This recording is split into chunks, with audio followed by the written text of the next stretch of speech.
ሲያቅተው ወደ ዋናው ሐኪም ሪፈር እንደሚጽፈው ምዕመናን መጥተው የነገሩኝን ችግር ሁሉ መፍታት ሲያቅተኝ ወደ አቡነ ተክለ ሃይማኖት ነው የምልካቸው።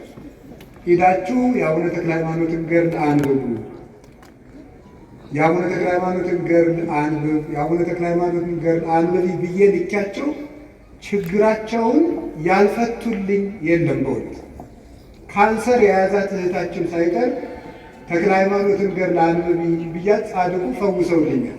እና የከበደኝ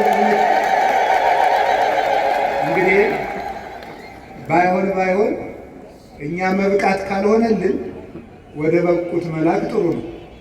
እኛ ያቃተን ነገር የበቁት አሉና ወደ እነሱ መላክና ጻድቁን ብትማጸኗቸው ጥሩ ነው። ወደ ዋናው ትምህርቴ ከመግባቴ በፊት እንደው መልእክት የማስተላልፈው ጻድቁን በደንብ ተማጸኑባቸው።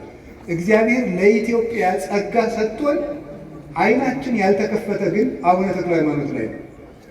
ባለፈው ዓመት መስከረም ላይ የግብፅ ገዳማትን ለመሳለም ሄጄ ነበር። ግብፅና እግዚአብሔር ፈቅዶ እዚያ ሁለት ግብፃውያን ሴቶች ይከተሉኛል። አረብኛን የሚናገሩት ሌላ ቋንቋ አይችሉም። ያው ሌላ ቋንቋ የሚባለው እንግሊዝኛ ነው። እኔም እየተበዳደርኩ አንዳንድ ቃል እየፈለግኩ ጉድ ሞርኒንግ ምናምን እችላለሁ። እሷን ብላቸው አይሰሙም እና የማይሰሙም ስለሆኑ አረብኛ የሚችል የግብፃዊ ካህን ፈልጌ እስኪ ምኑ ናችሁ ነው በላቸው ስላቸው የኢትዮጵያው ተክለ ሃይማኖት ልጄን ከካንሰር ፈውሰውልኛል። አሁን አንዷ ልጄ ደግሞ ስለታመመች የእሳቸውን ስዕል ይዘህ እንደሆነ እባክህ ስጠኝ ብለውን ብዬ ነው አሉ ማለት ነው። በአጋጣሚ እኔ ያልያዝኩም ነበር። የራሴ አንዳለችኝ የራስ ወዳዱኝ ይችንስ አልሰጥም ብዬ ዝም ብዬ ያዝኩኝ። ከዚያ በኋላ አንድ ከደብረ ሊባኖስ የመጡ አባት ነበሩ። እሳቸው ብዙ ይዘው ኑሮ ሰጡኝ፣ ሰጠዋቸው። እንግዲህ የምልላችሁ ነው የፈለግኩት ጻድቁ አባታችን እነሱ ይጠቀሙባቸዋል። ታውቃላችሁ፣ በስማቸው ሴንት ተክለ ሃይማኖት ሆስፒታል ብለው ሆስፒታል በስማቸው ሰይመው ሰርተውላቸዋል። ግብፅ ውስጥ፣ አውስትራሊያ ውስጥ ሲድኒ የሚባል ስቴት ውስጥ የአቡነ ተክለ ሃይማኖት አጽም አለ እያሉ ያስጎበኛሉ። ግብፃውያን ድዊ ይፈውሱበታል። ግን አጽማቸው ደብረ ሊባኖስ ነው ያለ የምናምነው።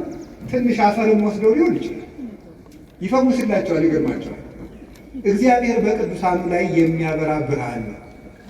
ኢየሱስ ክርስቶስ መድኃኒታችን ለስም አጠራሩ ክብር ይግባውና ለቅዱሳን ሐዋርያት እንደገባላቸው ቃል ኪዳን እኔ እስከ ዓለም ፍጻሜ ከእናንተ ጋር ነኝ ስላላቸው በእነሱ የወረደው ብርሃን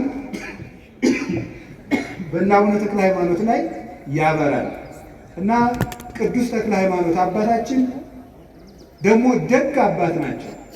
እውነቴን ነው የምነግራቸው። ሰው አይንቁም። ትልልቅ ሰው ብቻ አይደለም፣ እንደው ከትልቅነታቸው በላይ እኔ እንዲያውም የሚገባኝ ደግነታቸው ነው። ስላዘኑልኝ ስለራሩልኝ ማለት ነው። እንደው ዝንጀሮ ስለሚወዱ ነው እንጂ አሁን እኔ ምን አድርገው ምን ብለው ነው እላለሁ። አንዳንድ ዝንጀሮዎች እንኳን ደብረ ሊባኖስ አዝመራ እየበሉ ሲያስቸግሩ አርዲቱ እነዚህን ዝንጀሮዎች እናጥፋ ሲሏቸው ምንድን ነበር ያሉ አባታችን? አይ ልጆች እኛ መጣንባቸው እንጂ እነሱ አልመጡብን። ጫካ እኮ የዝንጀሮ መኖሪያ ነው፣ ተዋቸው እንዳትነኳቸው ነበር ያሉ እና አባታችን እንኳን ለሰው ለዝንጀሮ ያዝናል። እኛስ ቢሆን ዘንድሮ ከዝንጀሮ ተሻልን ብላችሁ ነው? እንደው እግዚአብሔር በቸርነቱ ይራራልን እንጂ አያያዛችን እኮ የአውሬ ስራ ነው። አዲያ በቸርነቱ ግን መማፀኛ የሚሆኑ አባቶቻችን ሰጥቶናል። የምንድነው በኢየሱስ ክርስቶስ ደም እንደሆነ ልባችን ጠንቅቆ ያውቃል። ቤተ ክርስቲያን የቆመችው የኢየሱስ ክርስቶስ ደም ነው። እነዚህ ቅዱሳን እየወሰዱ ከክርስቶስ የቸርነት ባህር ውስጥ የሚያቀርቡን ናቸው። እዚያ እንድንታጠብ የሚያደርጉን ናቸው። እነዚህ ቅዱሳን እጆቻችንን እየሳቡ መታኸኝ እያሉ እንደነ ፊልጶስ እየሳቡ እጃችንን ከክርስቶስ የሚያደርሱን ክርስቶስ የሰጠን እጆች ናቸው እነዚህ ቅዱሳን። ከዚያ ውስጥ አቡነ ተክለ ሃይማኖት ናቸው እና ተክለ ሃይማኖት ጦም አያሳድሩም፣ ረሃብ አያስርቡም።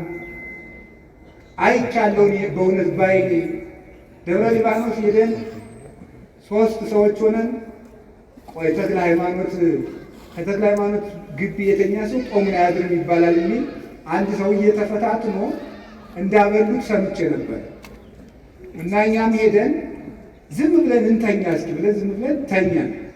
በመኪና ነው የተጓዝነው፣ በፊት ነው፣ ረጅም ሰዓት ተጉዘን የመጣነው። ዝም ብለን ተኛን። የዱሮዋ ግቢ ነበረች።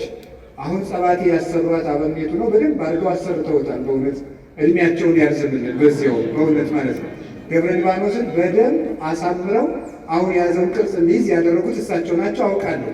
የፊተኛዋ ግቢ ላይ ነበረች። እዚያች ተኝተናል። ከአዲስ አበባ የመጡ አንድ እናት ትርፍ ስሊፒንግ ባግ ይዘው ነበር ሰጡን እና እዚያ ተኝተን ሳለ እማናውቀው ሰው እየሮጠ መጣ። 2 ሰዓት ተኩል ወይም እንደዚህ ከምሽቱ ለምንድን ነው እራት ሳትበሉ የተኛችሁ አለ። እኛ በልተናል አለ። ተጨናንቀናል። ደግሞ ምን ጉድ ነው ብለን በልተናል አልበላችሁ ነው። ንፍሮ አምጥተው አበሉን። በበነገው ተክለ ሃይማኖት ግቢ ውስጥ ጦም ማደር አይቻልም ብለው መክረውን እኒያ ሰው ሄዱ። እኒያ ሰው በበነገውም አይቻቸዋለሁ፣ ሌላ ጊዜም ሲሄድ አይቻቸዋለሁ። ሌላቸው የፈለግኩት ምንድን ነው? የተክለ ሃይማኖት ቤት የሃይማኖት ተክል ናቸው። አባታችን አቡነ ተክለ ሃይማኖት ውሸት አይደለም፣ በሳቸው የተገለጠ ክርስቶስ ነው። 90 ዓመት ሙሉ ራሳቸውን ክደው ለክርስቶስ ነው የኖሩት።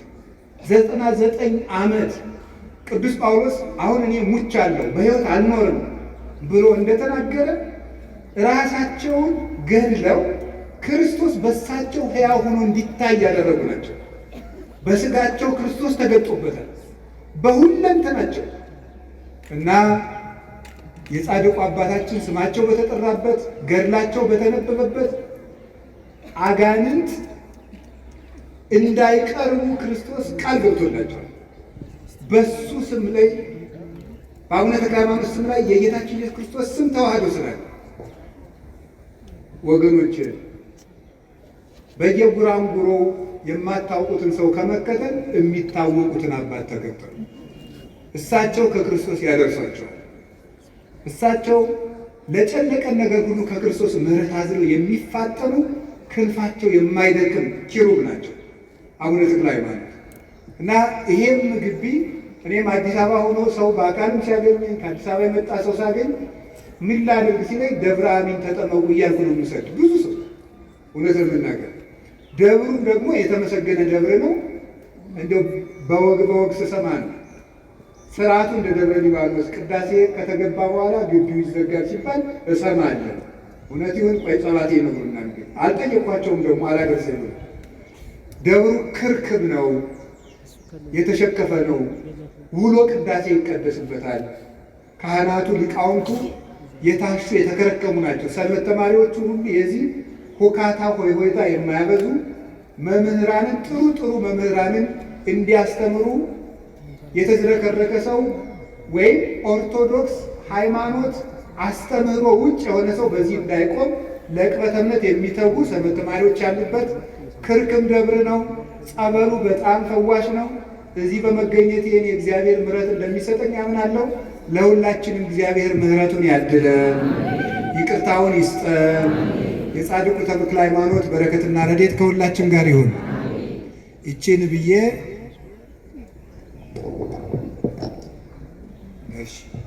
አሁን ወደ ዕለቱ ትምህርት አጭር የወንጌል ቃል ወስደን እንማማራለን። ብዙ አንድ ነገር እንድናገር ፍቀዱልኝ። በዛው ወደ ትምህርቱ ሳልገባ ባይታዊ አባ ኪዳነ ማርያምንም እስቲ እግዚአብሔር በእድሜ ያቆይልን በሉ። ሳስበው እኛ ሳንወለድ ሁሉ ሲሰብኩ ነበር እሳቸው። እኛ ሳንወለድ እናት አባቶቻችን ሁሉ ሳይጋቡ ሊሆን ይችላል እያስተማሩ ነበር። ኢትዮጵያ ውስጥ እያስተማሩ ነበር፣ እያስተማሩ አሉ።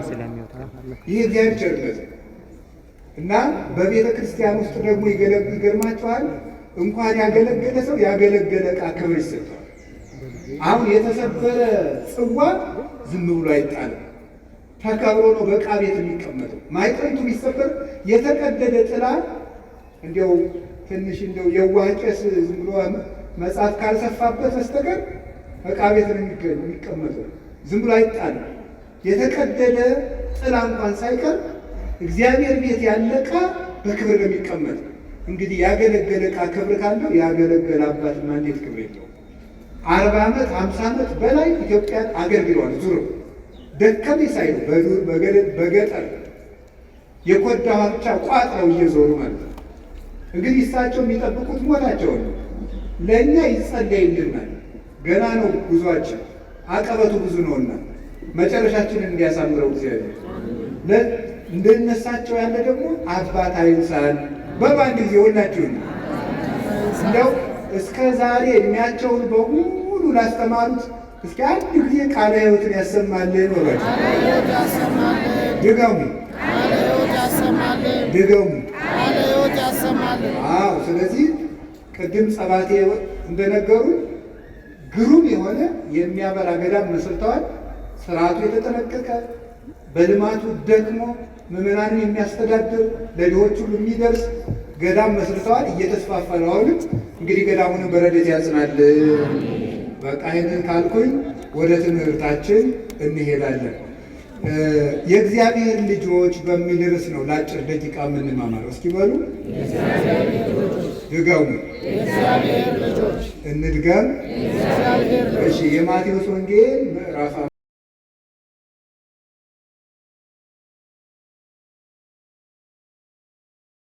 መሙንቱ ውሉደ እግዚአብሔር ይሰመዩ የሚለው የእግዚአብሔር ልጆች እርቅን የሚያደርጉ ሰዎች ንዑዳን ክቡራን ናቸው፣ እነርሱ የእግዚአብሔር ልጆች ናቸው ይባላሉና ብሎ ጌታ ራሱ በምድር ተገልጦ ሲያስተምር የተናገረው ነው። አሁን እኔ ዛሬ የምነግራችሁ እዚህ የተሰበሰብነው የእግዚአብሔር ልጆች ስለሆንን ነው። የምናስቀድሰው የእግዚአብሔር ልጅ ለመሆን ንስሐ የምንገባው የእግዚአብሔር ልጅ ከመሆን እንዳንነጠል ነው። የምንጾመው የእግዚአብሔር ልጆች ለመሆን፣ የምንመጸውተው የእግዚአብሔር ልጆች ለመሆን። በአጠቃላይ የክርስትና የመጽሐፍ ቅዱስ መጨረሻው ምንድን ነው ሲባል ማዕከሉ ሰዎችን የእግዚአብሔር ልጅ ማድረግ ነው። እዚህ የተሰበሰብንበት ዓላማ የእግዚአብሔር ልጅ ለመሆን። ሰው ቅዳሴ የሚማረው የእግዚአብሔር ልጅ ለመሆን ነው። ሰው የቅኔ መምህር የሚሆነው የእግዚአብሔር ልጅ ለመሆን ነው። ሰው የድጓ መምህር፣ የዝማሬ መምህር፣ የመጽሐፍ መምህር የሚሆነው የእግዚአብሔር ልጅ ለመሆን ነው። ሰው በተክሊል የሚያገባው የእግዚአብሔር ልጅ ለመሆን ነው። ሰው የሚመነኩሰው የእግዚአብሔር ልጅ ለመሆን ነው። ሰው ጳጳስ የሚሆነው ለሊደርሽፕ አይደለም፣ የእግዚአብሔር ልጅ ለመሆን ነው። ማንም ሰው የእግዚአብሔር ልጅ ነው። የእግዚአብሔር ልጅ ለመሆን ነው እዚህ የተሰበሰቡ። የምንኖርበት ዓላማ የእግዚአብሔር ልጅ ለመሆን። አንዳንድ ጊዜ መንገዱን መዳረሻውን ካላወቁ መንገዱን ይስቱታል አይደለም። የእግዚአብሔር ልጅ ለመሆን እንደምንኖር ካልገባን መንገዳችን ምን እንደምናደርግ አይገባንም ማለት ነው። የእግዚአብሔር ልጅ መሆን ማለት እሱን መምሰል ማለት ነው። አርአያውን አምሳሉን መምሰል። በነገራችን ላይ ኃጢአት ማለት ምን ማለት መሰላችሁ? ኃጢአት በዕብራይስጥ ቋንቋ ካታህ ይባላል። ካታህ ማለት ቱ ሚስ ዘ ጎል ማለት ነው። ምን ማለት ነው? ነጥቧን መሳት ማለት ነው። ዓላማን መሳት ወይም ደግሞ መመታት የነበረውን ዓላማ መሳት ማለት ነው። ኃጢአት ማለት እንደሱ ነው። ዓላማን መሳት ማለት ነው። ሰው የተፈጠረው እግዚአብሔርን ለመምሰል ነው። ስለዚህ ሲበድል ዓላማውን ሳተ ይባላል። ዓላማውን ሳተ። ኃጢአት ማለት ይሄ ነው ፍቺ። ኃጢአት እግዚአብሔርን ከመምሰል መሳት ማለት ነው። ዓላማን መሳት ማለት ጎልን ማሳካት ወይም ደግሞ ቱሚስ ዘማርክ ይባላል። እሷን የተሰመረችልን መስመር ነጥቧን መሳት ማለት ነው። ሄደ ሳትነካት መቅረት ማለት ነው። ስለዚህ ኃጢአት ማለት እንደተፈጠርክበት ዓላማ ሳትኖር መቅረት ማለት ነው። እሱ ነው ኃጢአት ማለት ነው። ጽድቅ ማለት ደግሞ እግዚአብሔርን መምሰል ማለት ነው። በኦርቶዶክስ ተዋሕዶ አስተምሮ መዳን ማለት ከቅጣት ማምለጥ ማለት አይደለም። መዳን ማለት ከእግዚአብሔር ጋር መኖር ማለት ነው። ኦርቶዶክሳዊት አስተምሮ ከዌስተርን ቴዎሎጂ ከሚባለው የሚለየው በዚህ ነው። የእኛ የኦርቶዶክስ ተዋሕዶ አስተምህሯችን መዳን ምንድን ነው ተብላችሁ ትጠየቁ፣ በኦርቶዶክስ መዳን ማለት ከእግዚአብሔር ጋር መኖር ማለት ነው። እግዚአብሔርን መምሰል። የቴዎሎጂ መምህራን ቲኦሲስ የሚሉት ነው፣ የግሪክ ቃል ነው። ቲኦሲስ ማለት እግዚአብሔርን መምሰል ማለት ነው። እግዚአብሔርን መምሰል ሱታፊ አምላክ ይባላል ሲተረጎም። ለእሱ ነው የተፈጠርነው። ስለዚህ ለምንድን ነው የምውለው ብትሉ እግዚአብሔርን ለመምሰል። ለምንድን ነው የምናድረው? እግዚአብሔርን ለመምሰል። ባልና ሚስት በተክሊል ባይጋቡ ምን አለ? እግዚአብሔርን ስለማያስመስላቸው። ሳይቆርቡ ቢጋቡ ምን አለ? እግዚአብሔርን ስለማያስመስላቸው። ቢፋቱ ምን ችግር አለ? እግዚአብሔርን ስለማይመስሉ። የምንሰራው ስራ ሁሉ እግዚአብሔርን ለመምሰል ነው። ይገርማቸዋል። የተፈጠርንበት ዓላማ የእግዚአብሔር ልጅ ለመሆን ነው። እሱ ነው የምናደርገው። አሁን እንዳልኳቸው ለምሳሌ ጋብቻን ስትወስዱ ጋብቻ ምንድን ነው ተብለው ሲጠየቁ the dawning of Jesus Christ through marriage ይላል የቴዎሎጂ ሊቃውንት። ኦርቶዶክሳዊ ጋብቻ ማለት የኢየሱስ ክርስቶስ በጋብቻ ውስጥ መኖር ነው ይላል። በጋብቻ ውስጥ መኖር ሁለት ጾታዎች አንድ ላይ ስለኖሩ ሶሻል ኮንትራት ይባላል እንጂ ጋብቻ ይባላል። ኦርቶዶክሳዊ ጋብቻ የሚባለው ምንድን ነው? ክርስቶስ በዚያ ውስጥ ሲኖር ማለት ነው። ስለዚህ ክርስቶስ የሌለበት ነገር ሁሉ፣ እግዚአብሔርን የማንመስልበት ነገር ሁሉ ፍሬ ነው። እዚህ የቆምነው ክርስቲያን የሆነው ተቋም ውስጥ ለመሳተፍ አይደለም፣ እግዚአብሔር ለምሰል እግዚአብሔር ለመምሰል። እኛም ሰይጣንን ሩጠን ለማምለጥ አይደለም ክርስቲያን የሆነው እግዚአብሔርን ለመምሰል። አንድ ክርስቲያን ሰይጣንን ለማጥቃት ዓላማ አድርጎ ሲኖርና እግዚአብሔርን ለመምሰል ዓላማ አድርጎ ሲኖር የተለያዩ ነገሮች ናቸው። ሰው እግዚአብሔርን ለመምሰል በሚያደርገው ሩጫ ሰይጣን ሲቃወመው ሰይጣንን ተቃውሞ ያጠፋል እንጂ ሰይጣንን ለመቃወም የሚባል ክርስትና የለም። አሁን አንዳንድ ጊዜ ያለ አንዳንድ ሰው ለምሳሌ እኔ ብዙ ጊዜ እናገራለሁ። እየጸለየ እያለ ለምሳሌ እባብ ቢመጣበት ግድግዳው ላይ እባብ ብቅ ሲል ጸሎቱን ይጸልይና አቡነ ስምዐ ይፈራል። ይፈራና ዘወር ብሎ አቡነ ስምዐ ይትቀደስ አለ ይሁን እንደ ትምጻ መንግስት ጋር ሄደ እንዴ ደግሞ ውዳሴ ማርያም ጨርሶ እስካሁን አላቃጠልኩትም እንዴ እያለ እየዞረ ዓላማው እባቡን ለማሸሽ ከሆነ ጸሎቱ እባቡ ፍንክች አይሄድም። ዓላማው የጸሎቱ ዓላማ ክርስቶስን ፍለጋ ከሆነ ግን እባቡ ሰገን አይሆንም። ስለዚህ አያችሁ የጉዳያችን የትኩረት አቅጣጫ መለወጥ አለበት። ሰው ክርስቶስን ብሎ ይጸልያል እንጂ ሰይጣንን ለማጥቃት አይደለም የምንጸልየው። ፖዚቲቭ አፕሮች እና ኔጌቲቭ አፕሮች የሚባል ነው አሉ የእናንተ ዘመዶች የሚሉ። ስለዚህ ዲያብሎስን ለማሸነፍ ሳይሆን የምንጸልየው ክርስቶስን ለማግኘት።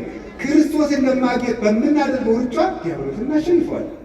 የእሱን ክፋትም ጠንቅቀን ማወቅ አለብን እንዳያሰናክለን እና ዘመዶቼ በምድር ላይ ልናጣው የማይገባ ሀብት የእግዚአብሔር ልጅ የመሆናችን ስልጣን።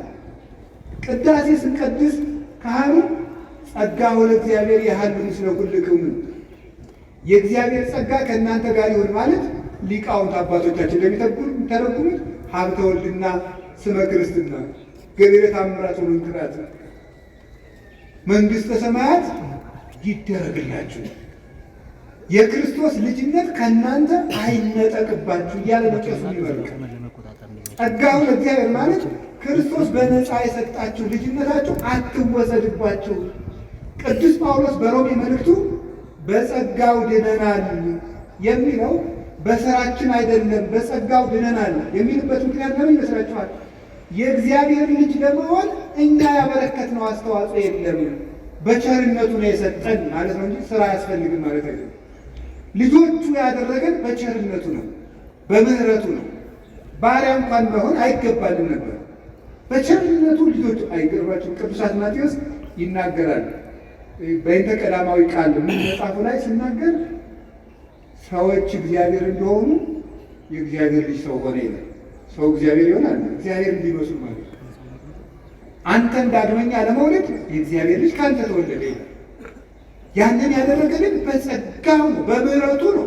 በስጦታው፣ ጥምቀቱን የሰጠን በስጦታው፣ ሥጋ ወደሙን የሰጠን በስጦታው፣ ክህነቱን የሰጠን በልግስናው፣ ቤተ ክርስቲያንን የሰጠን በልግስናው፣ የምንድንበትን የምንጠቀምበትን ስም ይዞ የመጣልን በጸጋው ነው። ያ ፍሬ እንዲያፈራ መሮጥ ግን ከሰው ልጅ ይጠበቃል። ይሄ ሲነርጂ ይባላል። የሰው ከፈቃድ እግዚአብሔር ጋር መስማማት ማለት ነው። ድህነታችን በዚህ። ስለዚህ እግዚአብሔርን ለመምሰል ነው የተፈጠረው። ከቃሉ ጋር ናችሁ እና የእግዚአብሔር ልጅ መሆን ነው ትልቁ ነገር። እግዚአብሔር በምድር ምን ስልጣን ሰጥቶናል ብትሉ ሁላችሁ ያላችሁ ስልጣን ነው፣ ትልቅ ስልጣን። ሁላችሁ መዘጋጃ ቤት ሳትሄዱ፣ ፍርድ ቤት ሳታሳውጁ፣ የሆነ ቦታ ሳትሄዱ እግዚአብሔር የሰጣችሁ ከሰማይ የሚደርስ አንድ ትልቅ ስልጣን አለ። እሱ ምንድን ነው? የእግዚአብሔር ልጅ መሆን። ወለእለሰ ተወክፍዎ ወሀቦሙ ሥልጣነ ወልደ እግዚአብሔር ይኩኑ፣ በስሙ ላመኑና ለተቀበሉት የእግዚአብሔር ልጆች የሆኑ ዘንድ ስልጣን ሰጣቸው። ስለዚህ የእግዚአብሔር ልጅ መሆናችንን እንዳናጣ ነው። እግዚአብሔር ሆይ ምንድን ነው ልጅህ አድርገኝ ብለን መጠየቅ ያለ። ስንጸልይ ምን ብላችሁ ጸልዩ ነው ያለ? እስኪ አንዱ አንድ ጊዜ በሉ ሁላችሁ በሉ ሁላችሁ አባታችን ሲገለበጥ እናንተ ምኖች ናችሁ ማለት ነው። አቤት ልጆች ናችሁ ማለት ነው። አባታችን ሆይ ማለት ልጆች ናችሁ። እግዚአብሔር ንጉሳችን ብቻ አይደለም፣ አባታችን። ስለኛ ይገደዋል፣ ስለኛ ያሳስበዋል። ከልብስ በላይ ራሱን አልብሶናል፣ ከምግብ በላይ ራሱን መግቦናል። ለእኛ ሙቶልናል። በጋላ አላደልንም፣ የራሱን ሥጋ ነው የሰጠን። ወይን አልቀዳልንም፣ የራሱን ደም ነው የሰጠን። እንዲህ ያለ አባትም የለም። እሱ አባታችን ነው ለእያንዳንዳችን። ታዲያ የእግዚአብሔር ልጅ የሆነው በምንድን ነው? በሃይማኖት፣ በጥምቀት፣ በቅዱስ ቁርባን በኩል የክርስቶስ ልጆች ሆነናል። የክርስቶስ ልጆች ከሆንን በሃይማኖት፣ በጥምቀት፣ በቅዱስ ቁርባን በእምነት የእግዚአብሔር ልጆች ከሆንን ያን የእግዚአብሔር ልጅ መሆናችንን የምንገልጽባቸው ፍሬዎች አሉ። አያችሁ፣ ለመዳን ሰው ስራ ያስፈልገዋል የሚባልበት ምክንያት በዚህ ነው። በነፃ ልጆቹ አድርጎናል። በነፃ ልጆቹ ካደረገን በኋላ በጥምቀት ገብረ ሥላሴ ወለተ ሥላሴ ከተባልን በኋላ በጥምቀት ልጆቹ ከሆን በኋላ የእሱ ልጅ የመሆናችን ፍሬዎች አሉ ከኛ የሚጠበቁ። እነዚያን ፍሬ ሲያጣ ፍሬ የማያፈራውን ዛፍ ይቆርጡታል፣ ወደ እሳትም ይጥሉታል። ያ ነው ያለ ስራ መዳን አይቻልም የሚባለው። የእግዚአብሔር ልጆች ካደረገን በኋላ የእግዚአብሔር ልጅ ሆነን እንድንቀጥል የሚያደርገን ምንድን ነው ስትሉ የመጀመሪያው እርቅ ነው። እስኪ እርቅ በሉ ንገሩኝ እንጂ። አሁን ዛሬ በዚህ በባለ 50 ቅዱስ ያሬድ ብሏል፣ ምድርኒ ትገብር ፋሲካ ተሐጽባ በደመ ክርስቶስ። ምድር ራሷ በዓሉን ታከብረዋለች፣ በክርስቶስ ደም ተቀድሳለች ነው። አሁን ሰማይና ምድር በክርስቶስ ደም ታርቀዋል። አሁን ይሄ በዓለ 50 የእርቅ በዓል ነው። ጠበኛ ሰው ይሄ በዓል ውስጥ አለው ማለት አይችልም። የእርቅ በዓል ነው። እርቅን የሚያደርጉ ሰዎች ብፁዓን ናቸው። የሚያስታርቁ ሰዎች ብፁዓን ናቸው። እነሱ የእግዚአብሔር ልጆች ይባላሉ። አሁን ቅድም ነግሬያቸዋለሁ። መጀመሪያ የእግዚአብሔር ልጆች የሆነው በምንድን ነው? ይኸው ስትረሱት በጥምቀት በሉ እንጂ በሉ በሃይማኖት በሉ፣ በቅዱስ ቁርባን። በዚህ ምን ሆነናል? አሁን ይሄ የእግዚአብሔር ልጅ የመሆናችን ፍሬ ደግሞ ይጠበቃል። አንዱ ምንድን ነው አልኳቸው? እርቅ ነው። መታረቅ ሰውን የእግዚአብሔር ልጅ የሚያስብለው ነው። የማይታረቅ ሰው የእግዚአብሔር ልጅ ነኝ ማለት አይችልም። ክርስቲያን የእግዚአብሔር ልጅ ነው። የማይታረቅ ልጅ ደግሞ የእግዚአብሔር ልጅ አይደለም። እግዚአብሔር እርቅ ወዳጅ ስለሆነ ነው። እግዚአብሔር እንዴት ያለ አስታራቂ መሰላችሁ? መጀመሪያ እግዚአብሔር በስነ ፍጥረታትን አስታርቆ ነው ያኖራቸው። ውሃና እሳት ጠበኞች ናቸው፣ እውነት አስብ። ነፋስና መሬት ጠበኞች ናቸው፣ እውነት አስብ። አሁን እኛ ከምን ተፈጥረናል? ከነፋስ ከመሬት እና ከውሃ ከእሳት። እነዚህ ጠበኞች አንድ ላይ ተስማምተው ምን ይባላሉ? ሰው አንድ ላይ እየኖሩ ነው። እግዚአብሔር የእርቅ አምላክ ስለሆነ እሳትና ውሃን አንድ ላይ አድርጎ ሰው አድርጎታል። መሬት ነፋስን ይጋርደዋል፣ ነፋስ መሬትን ይጠርገዋል። አስማምቶ ግን እግዚአብሔር ሰው አድርጎታል። እግዚአብሔር አስማምቶ ፍጥረትን ፈጠረ። እግዚአብሔር እንደው እርቅ እንደሚወድ ከማይባቸው ታሪኮች ውስጥ አንድ ሁለት ይገርሙኛል። የመጀመሪያው አዳም የተሳሳተ ጊዜ ያደረገው አዳም ዕፀ በለስን በልቶ መቼም የሰባኪ የስብከት መለማመጃ አዳምና ሔዋንን መውቀስ ነው ይባላል። እኔ ግን እንዲች ብዬ አልወቅስም። እነሱ ሞኝ ናችሁ መሰለኝ። ሔዋን እኮ አሁን ገነት ነው ያለችው። የጸደቀች ሰው መወቅስ እኔ ጅል ነኝ? እሷ ጸድቃለች። የኔ ገና ዕዳዬን አላወኩም። አዳም ጸድቋል። ደሞስ በማን ላይ ቆመሽ እግዚአብሔር ታያለሽ ይባላል። ደግሞስ ማን በወል ይሄ ክርስቶስ እኮ ሰውን ያዳነ ሔዋን ልጅ ብትወልድ እኮ ነው። ሔዋን እኮ ውላልናለች፣ እናታችን ናት። በእውነት አዳም አባታችን ነው። ንስሐ ገብቶ ነው ክርስቶስ የተወለደው። አሁን አዳም በተሳሳተ ጊዜ እርቃናቸውን ሆኖ አዳምና ሔዋን ሄደው በለስ ውስጥ ተሸሸጉ። እንዲያውም መጽሐፍ ቅዱስ ምንድን ነው የሚለው? ሄደው ከእግዚአብሔር ፊት ተሸሸጉ ይላል። ምክንያቱም ሄደው የተሸሸጉበት ቦታ ራሱ የማን ፊት ነው? እግዚአብሔር ፊት። አዳም እግዚአብሔር አዳምና ሔዋን ያሉበትን እያወቀ እንዲሁ ይገርማል እኮ አመጣጥ።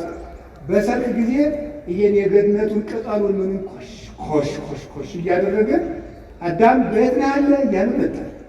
አይገርማችሁም? አዳም አላየው መስሎ ነው ቢለውስ አንተ ቀጣፊ መጀመሪያ እንዲህ ከመሽሎክሎክ አትብላ ያልኩህን እንጨት ለምን በላ? አሁንና እያየሁ ነው እዚያ ዛፉ ስር ነው ያለ አይለውም ነበር? ቸርና ሰው ወዳጅ የሆነ መድኃኒዓለም በብሉይ ኪዳን የነበረው አካላዊ ቃል እግዚአብሔር አዳም ወዴት ነው? ይኸውላችሁ በግ ያጠፋ ልጁን እንደሚፈልግ አባት እኮ ነው። አባት በግ ጠብቅ ልጅ ብሎ ልጁን ያሰማረዋል። አው ከተማ እንኳን በግ ጥበቃ የለም፣ እኛ ጠብቀናል በግ እና ግን ስሙ እንግዲህ እናስተምራችኋለን። እናንተ ኮምፒውተር ታስተምሩናላችሁ፣ እኛ ደግሞ በግ ጥበቃ እና በግ ስንጠብቅ እንዲጫርጋ አውሬ እንዳታስበላ ተብለን እንላካለን። አንዲቱን ግልገል አውሬ ከበላብን ምን እናደርጋለን? ሄደን እንደበቃለን። ከጠፋን አሁን እኔ በግ አጥፍቼ አባቴ መጥቶ ይሄ ክፉ ልጅ ይሄ ምናቲ ላግኘውማ ሲል ብሰማው ምን አደርጋለሁ? ዞር ብዬ ወላንዱ መጥፋት። እንዲያው ልጄ በተገኘ እንጂ በጊት ውስጥ ቅልጥ ተመልካለሳ እዚህ ነኝ ያለው አባባ ያለሁበትን እናገራለሁ ማለት ነው። ርኅራኄውን አይቼ አልተቆጣኝም ማለት አዳም እንዲጽናና ይህስ እግዚአብሔር ሊምረኝ ነው እንጂ የሚያውቅ እግዚአብሔር የማያውቅ መስሎ አዳም ወዴት ነህ አለ። እዚህ ነኝ ያለው። ምን ሆነ ነው አለ። የሆነውን አያውቅም እግዚአብሔር? ንገሩኝ እንጂ ያያችሁ ጭንቀቱን መስማት ፈልጎ ነው ሊያናግረው ቢሻ ይላሉ ሊቃውንቱ። አሁን አንዳንድ ሰው ልላችሁ ችግር መጥቶ ሲነግራችሁ፣ ለምሳሌ ብር ያላችሁ ሰዎች ከሆናችሁ ድሃ መጥቶ ወቅት ያውቃችሁ ወገን አሳጥረውና ብር ነው የፈለግ አይደል? ችግሩን አስጨርሶ ማዳመጥ ይገባል። ብር ከሚወረውር ሰው የሰማ ሰው ይበልጣል። ጭንቀቱን የሰማ አይዞ እኔም እንዳንተ በዚህ ዘመን ችግረኛ ነበርኩ፣ አይዞ ያልፋል፣ እኔም ደግሞ ይተጋግዛሉ ሲሆን ሲያለቅስ አብሮ ማልቀስ ይገባል። በቀር ግን ምንድን ነው ዝም በል አንተ ጉዳይ ገብቶኛል አጠራለሁ ብዙ ጉዳይ አለብኝ መስማት የምትችሉበት እድል ከሌላችሁ ለሌላ ቀን ቅጠሩት። ሰው ዛሬ ያጣ የሚሰማው ሰው እኛም አንሰማም፣ ሌላውም አይሰማም፣ ሌላውም አይሰማም። እዚህ ውስጥ ብዙ ሰብ እናወርቃለን። በቃ ሌላውም አይሰማም። በቃ እኛም አንሰማም። ሚስትም ባሏን አትሰማም፣ ባልም ሚስትም አይሰማም። ውሎ ገብቶ ሰው አይደማመጥም። እንደ ዝንጀሮ ስልኩን ይዞ ቁጭ የሚሰማ የለም። በጣም አስቸጋሪ በእውነት ማለት ነው። የሚሰማ ሰው ከጠፋ ዓለም የሚጠፋ ጆሮ ሲጠፋ ሁሉ አፍ ከሆነ ችግር ነው። ይገርማችኋል። አንድ የአሜሪካ ሳይኮሎጂስት አሜሪካ ውስጥ ሁሉ ተናጋሪ ሆኗልና ጆሮ እየጠፋ ነው፣ ጥቂት ቆይታ አሜሪካ ሳጠፋ አትቀርም ብሎ መጽሐፍ ነው። እንደዚህ ሁሉ ሊቅ ነው። በሚዲያ ሁሉንም እየለፈለፈ ስለሆነ ሳይንቲስቶች ቦታ እያጡ ነው ብሎ ጽፏል። እሱ እንኳን ማለት ነው። አፍ በስቶ ጆሮ ካነሰ ተፈጥሯችን ተገላበጠ በሉት። ምክንያቱም እግዚአብሔር የሰጠን ሁለት ጆሮ ንገሩኝ። ይሄ ማለት ብዙ ሰምታችሁ አሁን ደግሞ ሁለት አፍ ስንት ጆሮ ነው ያለ? ዜሮ ጆሮ። ጆሮ የለም፣ አፍ ብቻ ነው። በቃ ወጥቶ መለፍለፍ፣ ወጥቶ መለፍለፍ፣ ወጥቶ መለፍለፍ። እኔ ማለት ይገርምኝ። በስመ አብ ወወልድ ወመንፈስ ቅዱስ አሐዱ አምላክ። እንደ በርበሬ ይከነክናል ይሄ መለፍለፍ። እንዴ ነውር እኮ ነው። እውነቴን ነው። እንደው አንድ ባይታዊ ቤቱና ሲለማመድ መጀመሪያ ከሚሰጠው ልምምድ አንዱ በቀን 20 ደቂቃ ዝም በል።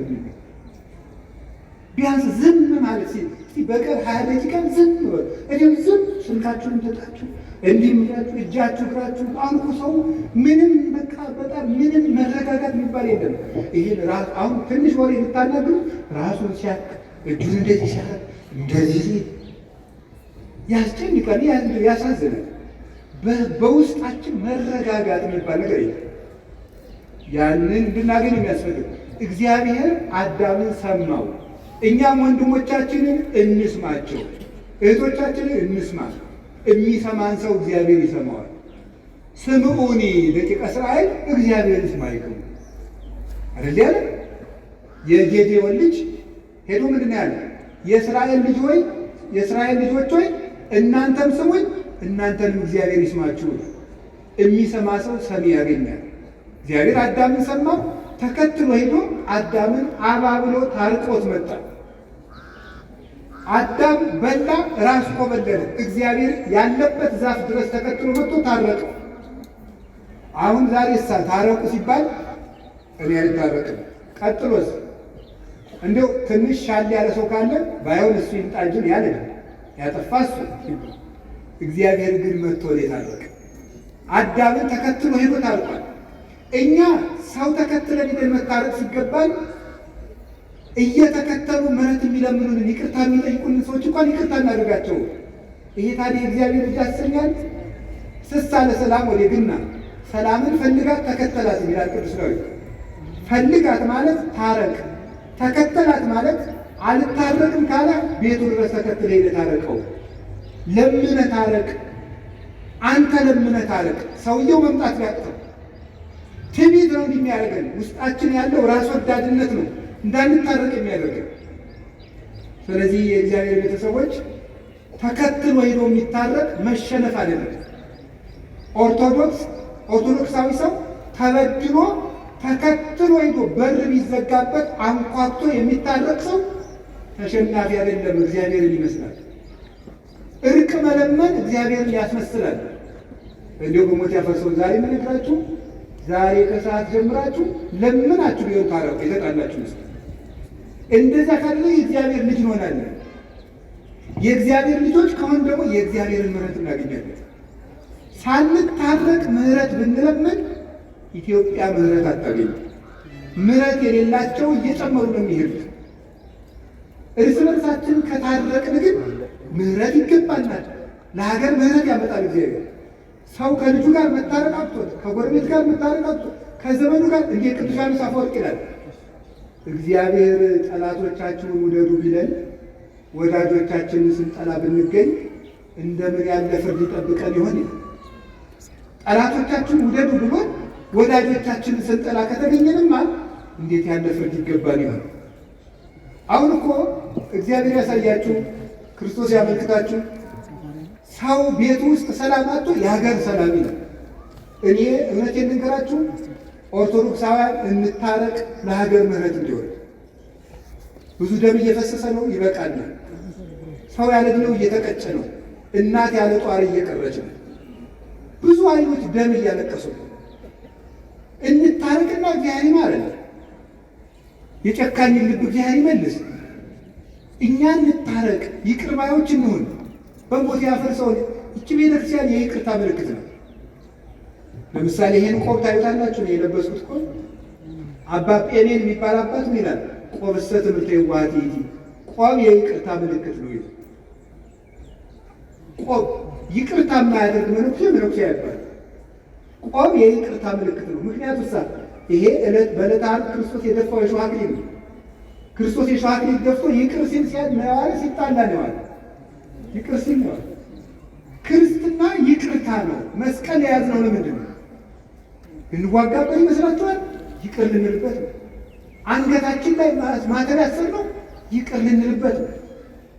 ያለ ይቅርታ በፍጹም የእግዚአብሔርን ፊት ማየት አይቻልም። ዳዊት ቅዱስ ዳዊት ርትዕሰ ትሬው ገጹ ወርትዕሰ ትሬው ገጹ፣ ቅን ሕሊና የእግዚአብሔርን ፊት ታያለች አለ። እንደሱ ያለ ፊት ማለት ነው።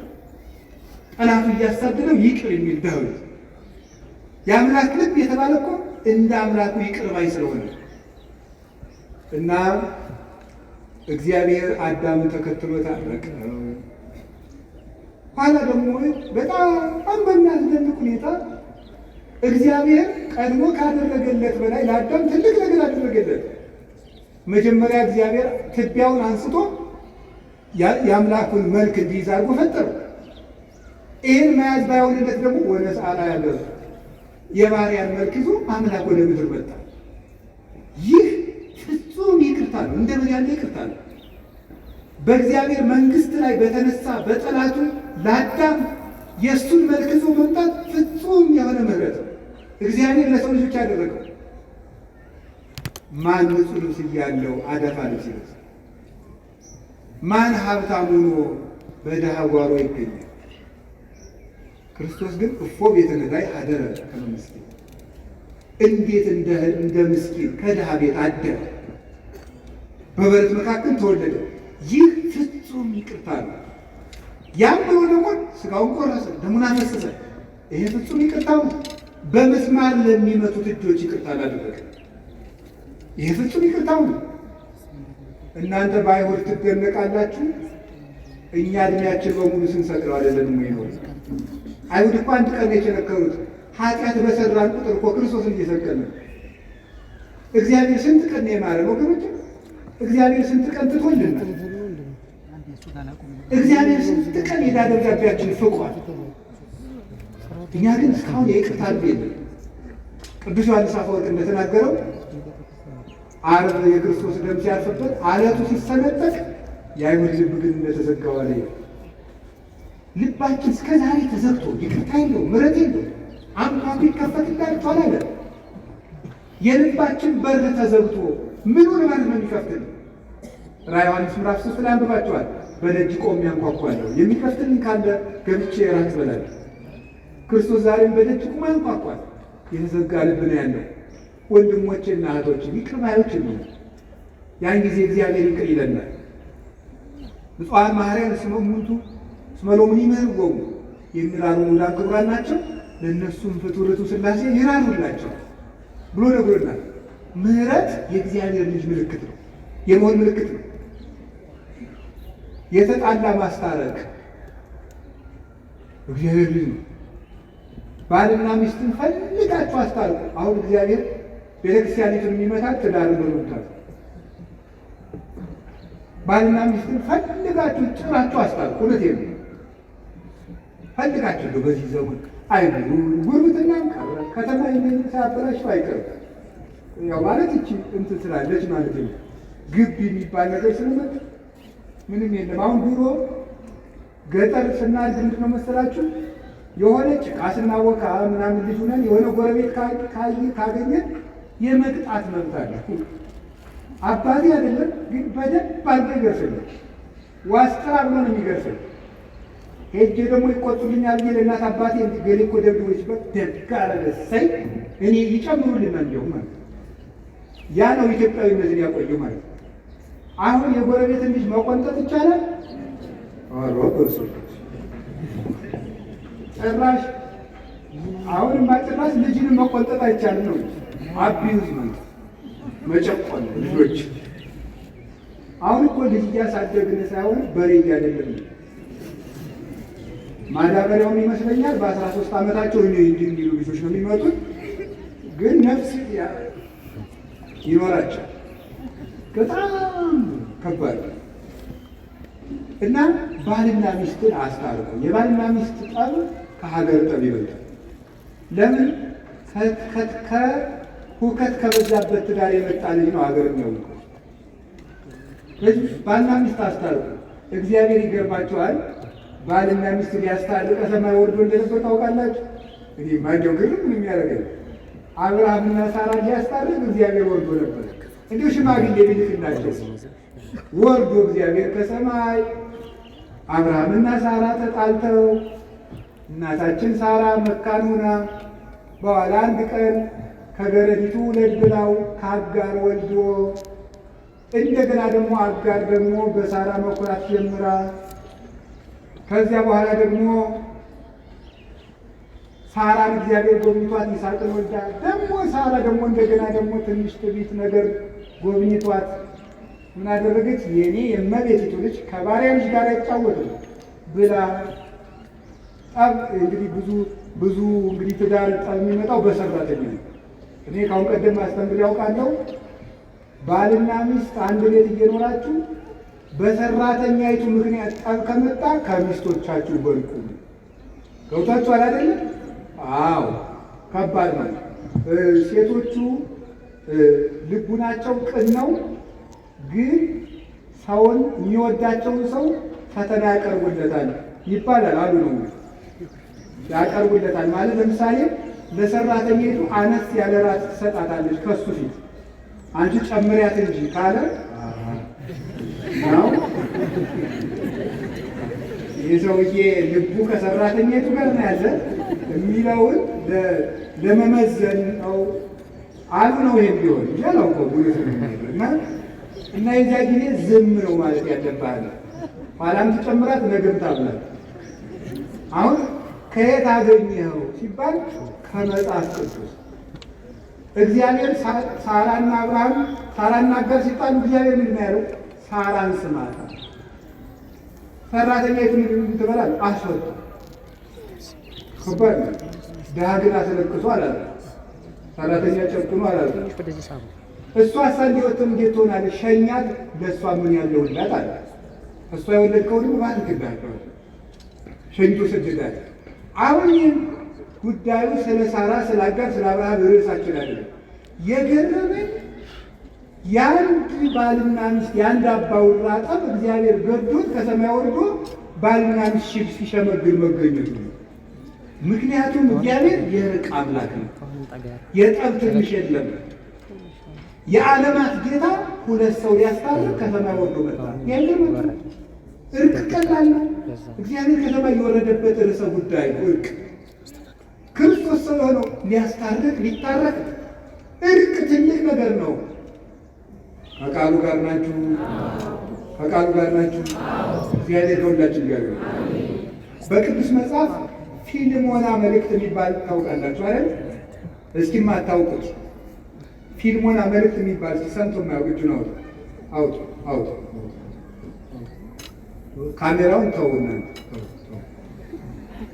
ተውት። ከቤታችን ይከዳል። እግዚኦ እግዚኦ እግዚኦ እግዚኦ መቼ አላችሁ ማለት እንዲሁ እውነት ይልቁ እንዲሁ ነው አይደል? እስኪ ጥያቄ ልጠይቃችሁ፣ ሌላ ጥያቄ ልጠይቃችሁ።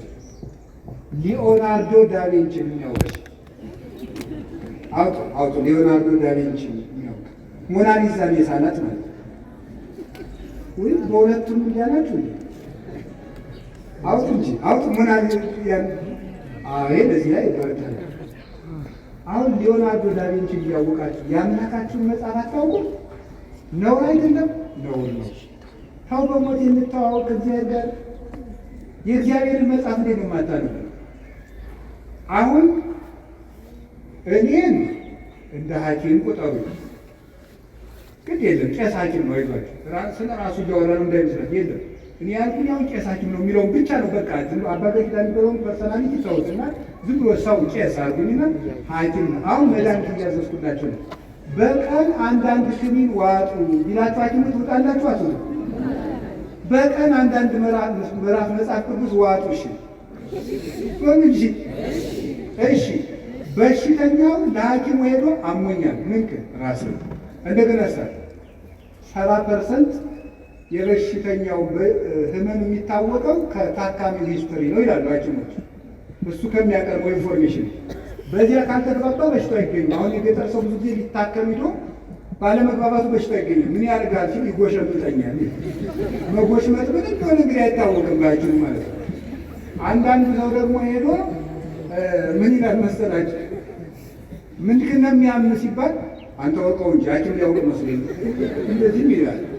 አያችሁ፣ ከሐኪሙ ጋር ኮሚኒኬሽን ከሌለ መድኃኒቱ አይገኝም። አንዳንዱ ሰው ካልተናገር እንዴት ትታከማለህ? ንስሐ ግቡ ማለት እሱ እኮ ነው ሕክምና በሽታን መናገር ማለት ነው። ከዛ መድኃኒት ትታዘዝልናል። አሁን አንድ ነገር ንገራችሁ።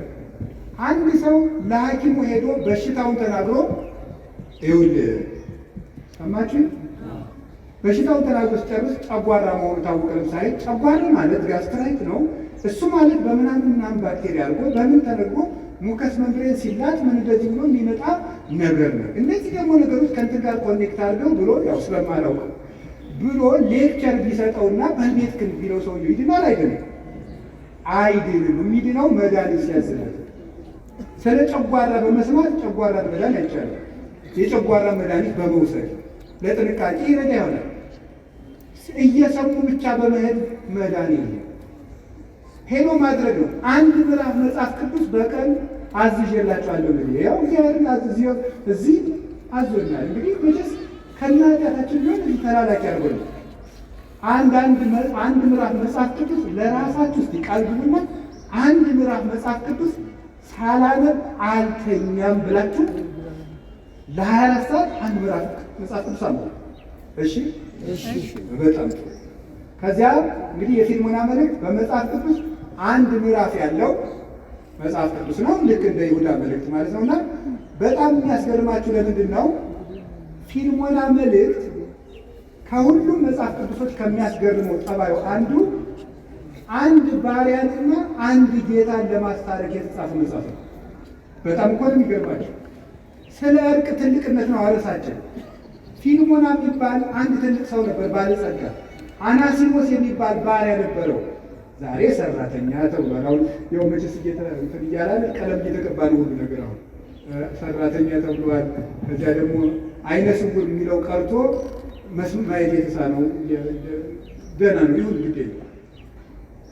አሁን ሰራተኛው አናሲሞስ፣ ባለጸጋው ፊልሞና ይባላል። ሁለቱ ተጣልተዋል። በቤተ ክርስቲያን በትውፊት ከብት አጥፍቶ ነው ይላሉ። ለማንኛውም ግን አንድ ባለጸጋና ሰራተኛው ተጣሉ። ቅዱስ ጳውሎስ ይህንን ሰምቶ አናሲሞስን እንዲታረቀው የጻፈው አንድ ደብዳቤ ከመጽሐፍ ቅዱስ አንድ መጽሐፍ ቅዱስ ተብሎ ተቆጥሯል። በጣም ይገርማል። አንድ ባለጸጋንና ሰራተኛውን ለማስታረቅ የተጻፈ ደብዳቤ ከመጽሐፍ ቅዱስ አንዱ ምዕራፍ ነው። ለምንድን ነው እንደዚህ የተደረገ? ሁለት ነገር ነው የምንረዳው ከፊልሞና መልእክት። አንደኛው ሰው ክቡር መሆኑን፣ ሁለተኛው እርቅ ትልቅ መሆኑን ነው። እንዴት ሰው ለማስታረቅ የተጻፈ ደብዳቤ መጽሐፍ ቅዱስ ይጠረዛል? ሰው ክቡር ነው። ሎሌም ቢሆን ክቡር ነው። ሰው ሎሌም ቢሆን ሰራተኛም ቢሆን ክቡር ነው። ታረቅ፣ ከሰራተኛ ጋር ካልታረቅ ከእግዚአብሔር ጋር አትታረቅም ብሎ ጻፈ። ሰራተኛ የበደለ ያጠፋብህ ሀብት ካለ እኔ እከፍልሃለሁ በእኔ ቁጠረው ብሎ ነው ቅዱስ ጳውሎስ ያስታረቅ። ዋሱ ነው ማስታረቅ። ስለዚህ ዘመዶቼ እርቅ ትልቅ ነገር ነው። ታረቁ ታረቁ። እርቅን የሚያደርጉ ሰዎች ብፁዓን ናቸው። እስኪ አንድ ጥያቄ ልጠይቃችሁ። አንድ ንጉሥ ፎቶ ይለጠፋል።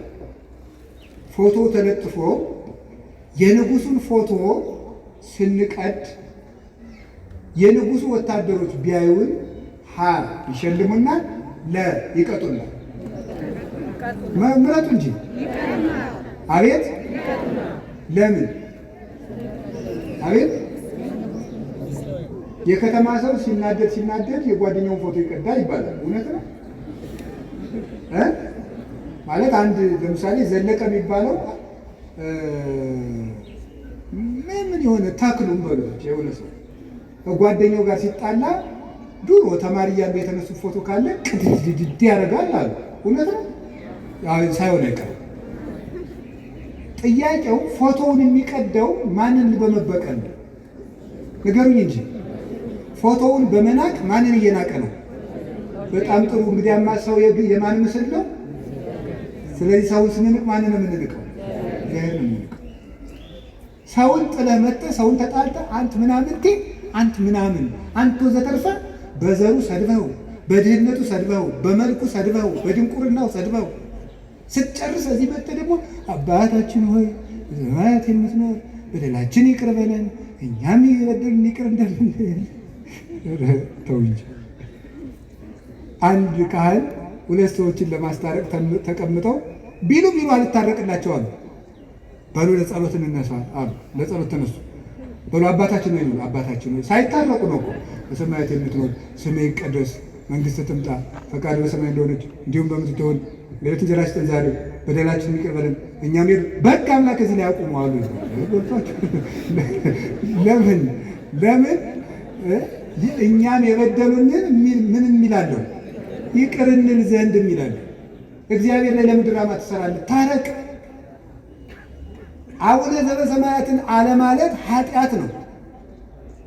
ሳይታረቁ አቡነ ዘበሰማያት ማለት ደግሞ በእግዚአብሔር ላይ መዘበት ነው። እግዚአብሔር ደግሞ አይዘበትበትም አይደል ያለ ቅዱስ ጳውሎስ።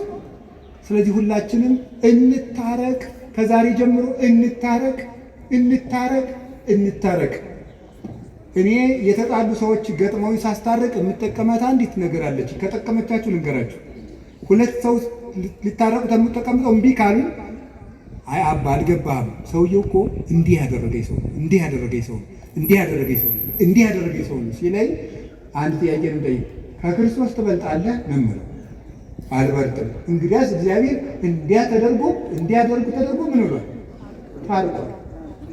ብዙ ባልና ሚስት በዚህች ንግግር ታርቀውልኛል። ከክርስቶስ ትበልጫለሽ፣ ከክርስቶስ ትበልጣለህ እላለሁ። አልበልጥም ካልክ ታረቅ፣ አልታረቅም ካልክ እንዲሁ ከሆነም ደግሞ እሱ ይምጣ፣ ከሆነም ደግሞ እሷ ትምጣ አይባልም። ሄደህ ታረቅ። ዛሬ ስለ እርቅ ነው የምነግራችሁ። የጻድቁ ቤት የእርቅ ቤት ስለሆነ አባታችን አቡነ ተክለ ሃይማኖት ዓርብ ቀን አይደለ አንድ ሰውዬ መጥቶ የጣዖት አምላኪ ልጅ መጣ። ከዚያ በኋላ ውሃውን ባርከው ወተት አድርገው ጠጣ አሉት። አይ መርዝ ልትሰጡኝ ስለምትችሉ ቅመሱልኛል። ደቀ መዝሙራቸውን ቅመስለት አሉት።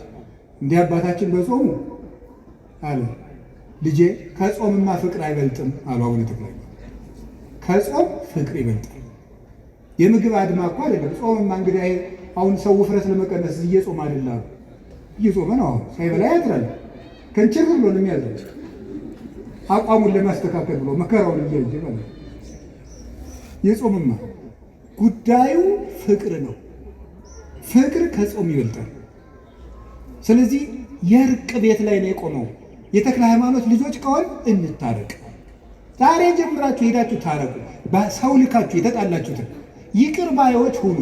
ቤታችሁን ይቅርታ አስለምዱት። ሕፃናትን ሳይቀር ይቅርታ የመጠየቅ ልምድ በቤታችሁ ገንቡ። ባለትዳሮች ሕፃኑን ልጃችሁን የ5 ዓመቱን ልጅ እናንተ ካጠፋችሁ ይቅርታ ማለት አለባችሁ። ነገ ይሄ ልጅ ይቅርታ ይጠይቃል ማለት ነው። ይቅርታን ያውቃል። ባል ከልጆቹ ፊት ሚስቱን ይቅርታ ብሎ ማሳየት አለበት። ሚስት ከልጆቿ ፊት ይቅርታ፣ ነገ እሱ ባል ሲሆን ሚስቱን ይቅርታ እንዲጠይቅ፣ ነገ እሷ ሚስት ስትሆን ባሏን ይቅርታ እንድትጠይቅ። ይቅርታን ስላልተማርን ነው አሁን ይሄ ተራራ ልብ ይዘት ብለን እንዲህ እንደ ዶሮ አውራ ዶሮ ነው እንደዚህ ኩፍስ የሚለው አውራ ዶሮ ይመስል ልባችንን አሳብጠን ነገ ክርስቶስ ለሚንደው የእግዚአብሔር ልጅ የሚያደርገን እርቅ። አሁንም ስለ እርቅ ትልቅ ነገር፣ ሰውን መንቀፍ፣ በሰው ቂም መያዝ፣ ወንድምን መጸየፍ እግዚአብሔርን ከኛ ይሰውረዋል። ይገርማቸዋል። ሰውን በልብ ራሱ መታዘብ። አንድ መልአክ የሚገለጥለት አንድ ሰው ነበር። በጣም የተጠቀመ የበቃ ቅዱስ ነው። ደግሞ አንድ አስመሳይ ሰው ነበር። ያ ሰው ጽድቅ ያደርጋል። የሚያደርግ ግን ሰው ሲያየው ነው። ወይም ጽድቅ የሚያደርገው ሰው እንዲያየው እና አንድ ቀን ያ መልአክ የሚገለጥለት የበቃው ቅዱስ ያኛው ለሰው ብሎ ጽድቅ የሚያደርገው ሰው ሲመጣ ሲያየው ምንም ማለት እንደዚህ ነው። እንደዚያ ሲል መልአኩ ከፊቱ ተሰወረ። በኋላ ጸልዮ ጸልዮ ጸልዮ ጸልዮ ጸልዮ ሲገለጥለት እግዚአብሔር ለምኖ ሲገለጥለት ለምን የተሰወርከኝ ሲለው ለምን ባልንጀራህን ትነካለህ?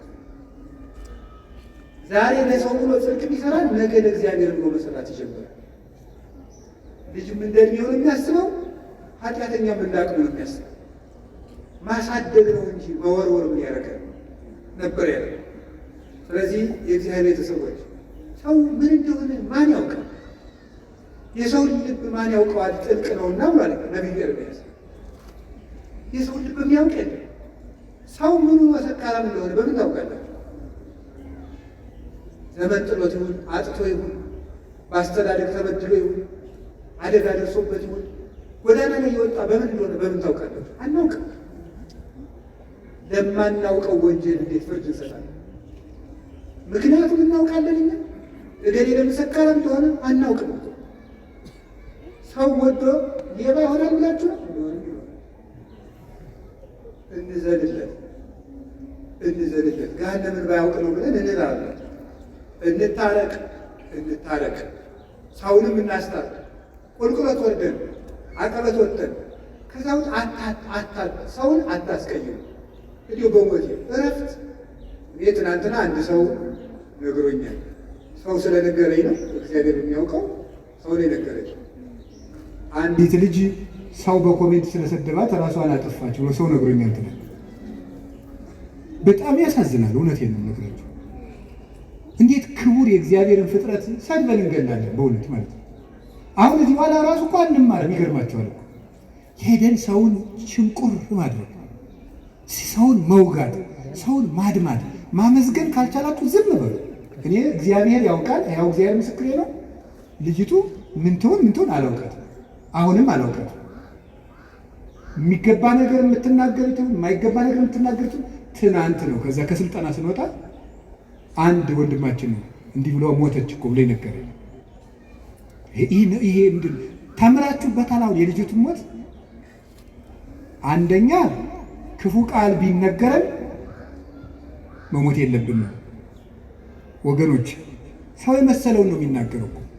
ያሰበውን ይናገራል፣ የመሰለውን ይናገራል። እግዚአብሔር እስካለልን ድረስ ሰው የጣለውን እግዚአብሔር ያነሳል። ሰው የጠላውን ሁሉ እግዚአብሔር ያነሳል። እኔም ማየውን አንተ አታይም አይደል ያለው ቅዱስ ጴጥሮስ።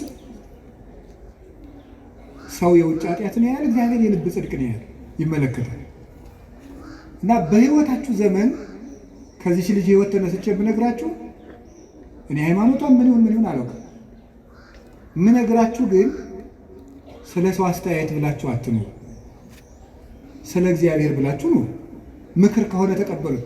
እንዲያውም አንድ ነገር በዚያው ሰው ሲናገራችሁ ምን ማሰብ እንደሚገባችሁ አንድ የቅዱስ ዮሐንስ አፈወርቅን 3 ንግግሮች ልንገራችሁ። ሰው ክፉ ቃል ሲነገራችሁ ደግሞ ነገም እናንተ እንዳትሞቱ ብዬ ነው። ሰው ክፉ ቃል ሲነገራችሁ ምንድነው ማሰብ ያለባችሁ? 3 ነገር ነው ማሰብ ያለባችሁ። ቅዱስ ዮሐንስ አፈወርቅ ዮሐንስ ወንጌልን ሲተረጉም የተናገረው አንደኛው ያለብህን ስህተት ከሆነ የሚናገረ አትጥላው፣ መስታወት ሆነዋልና። አትጥላው፣ ሂድና አስተካክል። መስታወት አሁን እዚህ ላይ እንደው አንዳንድ ጊዜ እንደው እስቲ ገብስ ቆሎ በልተን በተልባ ወጥ በልተን ጥርሳችን ላይ ልጥፍ ብሎ ገብሱ መስታወት ስናይ እንዲሁ ገብሱ ጥርሳችን ላይ ብታዩት አፈር ያባንት መስታወት እንደው ለተሰብሩታላችሁ አሰብሩት እንዴ ታነሳላችሁ ጉድፋችሁን ማለት ነው። ክፉ ቃል የሚናገርን ሰው ልክ እንደዚያ መስታወት ይኸው በቃ ቀለል አድርገህ እንደዚያ መስታወት ጉድፍህን አንሳ እንጂ ወደ ውስጥ ወስደህ አትጎዳበት፣ አታምሰልስለው፣ ራስህን ይበት። አንዱ እሱ ነው። ሁለተኛ ደግሞ እያለህ የለህም የሚል ከሆነ ደግሞ ፍቀተው። ለምሳሌ ይላል ቅዱስ ዮሐንስ አፈወርቅ እውቀት እያለህ ደንቆሮ ካለ ሳቅበት። ያለህን ነገር የለህም ብሎ ከሆነ የሚሰድብ ደግሞ ስቅህበት ይላል። ምንድን ነው ይላል? ለምሳሌ አንድ ድሃ መጥቶ ይላል ቅዱስ ዮሐንስ አፈወርቅ አንድ ድሃ መጥቶ አንዱን ባለጸጋ አንተ እኮ የዕለት ተራት የሌለም ድሃ ነህ ቢለው ሀብቴን አታውቃለህ ብሎት ነው የሚሄደው። ወይስ ይናደዳል? አንድ ባለጸጋ ነበሩ፣ ስማቸውን አልጠቅስም እና የሆኑ ሰዎች ተሰብስበው እንደው ሰው ልጅ ያወጡ ይሆን አላቸዋል። እኔም አውቃቸዋለሁ እና ሰው ልጅ ያወጡ ይሆን ሲሏቸው ምን ቢሉ ጥሩ ነው? እገሌ የማን ልጅ ሆነና የትኛው ነው እንደዛ የሚሉት? አንድ ሀብታም ልጃቸውን አለ የተባለውን ማለት ነው። ሰው ልጅ ያወጡ ይሆን ብሏቸዋል። እገሌ የማን ልጅ ሆነና። ስለዚህ አልከፋቸውም ማለት ነው ያለ ብሎ ስለሚያስቡ። ስለዚህ አንድ ሰው ያላችሁ ነገር አንተ ደንቆሮ፣ አንተ ደደብ ምን ያናድዳቸዋል? ያለህን እውቀትን አስታውቀው እንዴ? ኧረ እባክህ ከፈለክ ና ወረቀቴን ላሳየህ ማስተርስ የት እንደተመረኩ ምን አላሳ በተግባር ይገለጣል። ሶስተኛ በተፈጥሮ እየሰደበ ከሆነ ጸልይለት። ምክንያቱሳ ወንድሙን ደንቆሮ ብሎ የሚሰድብ በገሃነም ይፈረድበታል ይላል። ተፈጥሯዊ ጉዳዩን አንተ ጉር፣ አንተ ደንጋም፣ አንተ አንካሳ፣ አንተ ምናምንቴ ብሎ የተፈጥሮ ስጦታውን አንስቶ የሚሳደብ ሰው በየት ይፈረድበታል? በገሃነም። ስለዚህ በገሃነም የሚፈረድበትን ስራ እየሰራ ስለሆነ ወይኔ ወንድሜ እኔን ሰድቦ ገሃነም ይገባል ብለን ጸልይለት ያለው ቅዱስ ዮሐንስ አፈወርቅ። የመጨረሻ ግን ክርስቶስ እንደተሰደበ አስብ። ክርስቶስ ተሰድቦ እኔ የተሰደብኩ ብላችሁ ለምንድን ነው ሌሊት ተቀን እረፍት የምትነሳችሁ? ውሃ መጠጣት የሚያቅታችሁ? እራት አልበላችሁ? ለምንድን ነው? ጌታዬ ተሰድቧል ብላችሁ ተጽናኑ። ስለዚህ እንደዚህ ያላችሁ ፈልጌ ነው። በአንጻሩ ግን ደግሞ ሰውን በቃል በጦር ከገደለ በቃል የወጋ ይበልጣል። ሰውን እግዚአብሔር ያሳያችሁ። በጦር እኮ አንድን ሰው ወግቶት ቢሄድ ሮጠን እንነቅለዋለን። በቃል ከወጋው ግን የት አግኝተን እንነቅለዋለን? ውስጥ ነው የሚገባው ቃል፣ አይምሮ ውስጥ ነው የሚተከለው። እና በቃላችን ነፍስ ከመግደል እግዚአብሔር ያድናል። አፋችሁን ከርክም በሞት ያፈርሳል። እንዲያው ንገራችሁ፣ ስንመጻደቅ እኛ የምንፈርድባቸው ወንበዴዎች ቀድመውን መንግስተ ሰማያት ሊገቡ ይችላሉ። እኛ የምንሰድባቸው ይሄ ገሌሌ እንዲህ ያለ ነው የምንላቸው። ጸልዩለት። አረጋዊ መንፈሳዊ ብሏል። ለመሪ ከፈያታዊ ወዘማዊ በል በአይቴ አምር ለማይቀድመን በውስተ ገነት ከመፈያታዊ ዘየማን። ሌባ ወንበዴ ብታይ ይሄ ሰውዬ፣ ዘማዊ ብታይ ይሄ ሰውዬ እኔን ቀድሞኝ መንግስተ ሰማያት ይገባለሁ ምን አውቃለሁ እያልክ ለፍ። እንደ ፈያታዊ ዘየማን ቀድሞኝ ይገባለሁ ምን አውቃለሁ እያልክ ለፍ። አቤቴ ዘፋኝ፣ አቤቴ ሌባ፣ አቤቴ ዘማዊ፣ አቤቴ ሰካራም አትበል። አንተን ይቀድምህ እንደሆነ አታውቅም። ቅዱስ ኤፍሬም አንዲት ሴት ለነገስታቱ ስትዘፍን አያት እና እየዘፈነች ነገስታቱ ደስ ብሏቸው ጠጅ እየጠጡ ያይና አልፎ ሲሄድ አለቀሰ። ምን ሆነ ነው የምታለቅስ ቢሉት በሁለት ነገር አለቅሳለሁ። በምንድን?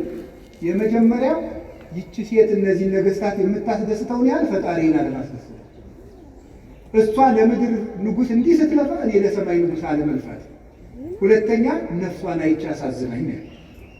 ሰውን ብትችሉ ካለበት አውጡት፣ ካልሆነ ግን ባለበት ላይ ሸክማችን ነው። ብትችሉ ካለበት ጉድጓድ አውጡት። እንዲያውም አንድ ልንገራችሁ፣ ከባይታውያን አንዱ ከሴተኛ አዳሪዎች ቤት የሚሄድ ሰው ነበር። ቅርጫት ይሰራል፣ ቅርጫቱን ይሸጣል። ማታ ከሴተኛ አዳሪዎች ቤት ሄዳል። ስንት ነው የምታሳድር ይላቸዋል። ይሄን ያህል በዛሬ ይመጣል ብሏት ይሄድ ብሩን ይከፍላል። ይሄድና ገብቶ ማልቀስ ይጀምራል። ምን ሆነ ነው መልክ ያስጠልቷል ትለዋለች። አላስጠላኝም። እና ምን ነው የሚያስለቅስህ? እንሞታለን። ከዚያ በኋላ አብረው ታለቅሳለች። ምን ላድርግ? ምሳሌ ብሏል። ያችን ለንስሐ አባት ይሰጣና እሱ በመነገው ቅርጫት ይሰራል። እንዲሁ አንድ የመጽሐፍ መምህር ደግሞ ነበሩ። እሳቸው ደግሞ ምን አደረጉ ይባላል? ሴተኛ አዳሪዎች ጋር እየሄዱ የወር ደመወዛቸው ጥቂት ስለሆነ የመጽሐፍ መምህር ናቸው። ጥቂት ስለሆነች ልጄ ስንት ነው የምታሳድሪ በአንድ ቀን? ይሄን ነው ቢያንስ የሰንበት ነፍስሽ ትረፍ፣ የሰንበት ምን ልክፈልሽ ሄዱ ነበር ይባላል። ጉድጓድ ውስጥ ያለን ሰው ወዶ የገባበት ስላልሆነ ከሆነልን ይሄንን እናውጣው። ካልሆነ እንጸልይለት። እየወጋን ግን ሰው መግደል የለበትም። ዲያብሎስ የሚገድለው አይበቃም እና ክርስቶስ ተስፋችሁ ነው። ምንም ተስፋ ብትቆርጡ ደግሞ ራሳችሁን አታጥፉ። እንግዲህ ያችን የሞተችውን እህታችን ባናውቃትም እግዚአብሔር በቸርነት ዓይኑ ይመልከታል። የቅዱሳን አምላክ ይማራል። እንደዚህ ካልን ልላችሁ የፈለግኩት ነገር እርቅ ትልቅ ነገር፣ ጠብ ደግሞ ክፉ ነው። በቃል ሰውን አትውሁ። ብፁዓን ገባርያነ ሰላም፣ ሰውን የሚያስታርቁ ሰዎች ንዑዳን ክቡራን ናቸው። አንድም ብለው አባቶቻችን ራሳቸውን በንስሐ የሚያስታርቁ ንዑዳን ክቡራን ናቸው። የሚያስታርቁ ማለት ራሳቸውን በንስሐ ከእግዚአብሔር ጋር የሚያስታርቁ። ይሄ ባለ 50 ሰማይና ምድር ታርቀውበታል። አሁንም ንስሐ ነው። በባለ 50 ንስሐ የለም የተባለው ስግደት አይሰጣችሁም ነው እንጂ አትናዘዙም አልተባለም።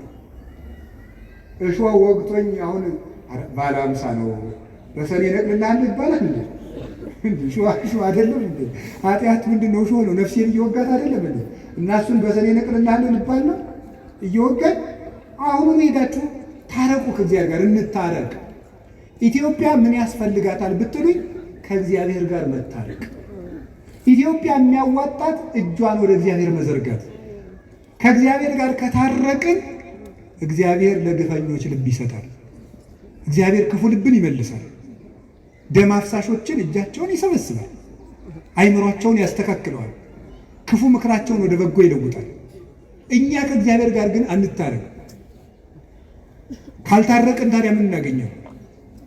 አንታረቅና እንለምነው ምን ይገኛል? ምንም። ስለዚህ የእግዚአብሔር ቤተሰቦች ሕዝብ ሲከፋ እንደ ጨንገር ክፉ ሰዎችን ይጠቀማል እግዚአብሔር ይባላል። አሁን ከእግዚአብሔር ጋር እንደመታረቅ ራሳችንን ወደ እግዚአብሔር እንመልስ። በማንም ላይ አንፍረድ። በማንም ላይ የመፍረድ ኃጢአትን እናቁም። ተያይዟችኋል እናንተም እናቶቼ፣ እንዲሁ ቁጭ ብላችሁ በሚዲያ መነኩሴ ስትሳደቡ፣ ቄስ ስትሳደቡ፣ ጳጳስ ስትሳደቡ። እኔ ለምሳሌ አሁን ዓርብ ጠዋት እንጀራ ስበላ ታዩኝ ይሆናል። እሷን ቪዲዮ ታነሱና ተመልከት፣ አባ ገብረ ኪዳን ተመልከት፣ ዓርብ ቀን ምን እንደሚያደርግ ተመልከት፣ ጉዳችንን እንስማ። አንደኛ እንዲያው ብትምሩን ምን አለ አንዳንድ ቀን። ኧረ በስመ አብ ወወልድ ወመንፈስ ቅዱስ። እናንተ 100 ኃጢአት ሰርቼ ብላችሁ ስትናዘዙ ውጣት ሌባ ብለናችኋል። ለራስ ሲቆርሱ አሉ አያሳንሱ እኮ ነው። አንደኛ ብትምሩን ምን አለ። ተያይዘን ከምንጠፋፋ ተያይዘን ብንጸድቅ አይሻልም? እውነቴን ነው። አባ ገሌ ንስሐ ይግቡ ብላችሁ በግል ብትነግሩ ይሸጋል። አንድ እሱ ነው። ሁለተኛ ደግሞ ሰውየው ዓርብ ቀን ለምን ማለዳ እንደበላ አታውቅም። በሽታ ኑሮበት ቢሆንስ? ሶስተኛ ሰውየው በልቶ ሄዶ ንስሐ ገብቶ ከእግዚአብሔር ጋር ታርቆ ሁሉ አንተ እንደ ውሻ ወር ሙሉ ከእሱ ኃጢአት ጋር ነው። ሰውየው ግን ታርቆ ጨርሶ ሊሆን ይችላል ከእግዚአብሔር ጋር። በጣም እኔ የምነግራችሁ አሳፋሪ የሚያሰኝ እኔ ነው። ራሳችንን ከእግዚአብሔር ጋር እናስታርቅ። እንመወቃቀሱን እንተወው። ሲኖዶሱ ነው፣ ቄሶቹ ናቸው፣ መነኮሳት ናቸው፣ ጥሩ አባታትን ዝም ብለን እንታረቅ። ግድ የላችሁ። አዎ እኛም እያጠፋን ነው። ጥሩ አባት አልሆናችሁም፣ ግን አብረን እናዲያ እግዚአብሔር ጋር እንታረቅ። ለእኛም ጸልዩልን፣ ለምኑልን። ጥሩ ሰው ካልሆንለት እንዴ እኔ እንደው እውነት ለመናገር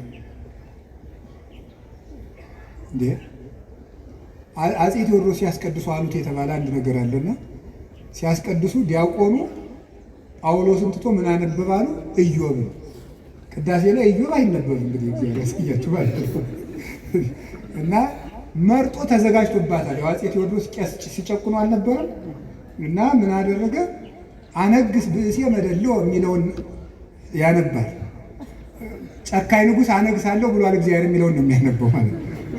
እሳቸው እያስቀደሱ ነው ማለት ነው። ጨካኝ ንጉሥ አነግሳለሁ ብሏል እግዚአብሔር ይላል እና ዝም ብለውታል። አልሰሙኝም መስሎት መልሶ አነግስ ብእሴ መደሎ ይላል። ዝም። ሶስተኛም አነግስ ብእሴ መደሎ በይንተ ከህዝብ የሚለውን ጨምረው ስለ ህዝቡ ክፋት የሚለውን ጨምረዋል።